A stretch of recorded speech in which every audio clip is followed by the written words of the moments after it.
係我哋嘅避風港，係我哋獨處嘅空間，亦係我哋快樂嘅泉源。今日讓我帶大家走出繁囂嘅都市，走入自然嘅世界。希望大家喺自然嘅薰陶下，有不失之性優雅嘅格調。呢副梳化帶住一點法式嘅浪漫，又藏住一啲俏皮嘅感覺。佢嘅坐感非常之柔軟舒適。最特別嘅地方係佢呢個可愛嘅小手，坐喺呢套梳化上邊就好似坐喺花朵上，被大自然嘅綠葉擁抱。梳化可以自由組合和配色。今次我為大家準備嘅面料係棉麻同埋絨布嘅組合，粗粒嘅布面和柔和嘅混色組合，主要由米色和啡色嘅碰撞出嚟嘅感覺係優雅大方和溫馨舒適。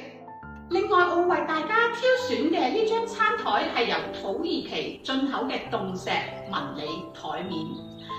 台面嘅米調混色同梳化嘅顏色係互相呼應，給人一種清冷高雅嘅感覺。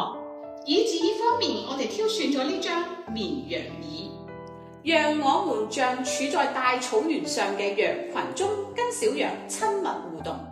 花形嘅茶几用着米調同橙調嘅台面，同我哋嘅餐台同埋梳化互相呼應，喺清冷感裏邊帶住一絲趣味。最後配上我哋呢個添加元素嘅飾品，令到我哋嘅空間更加溫馨自然。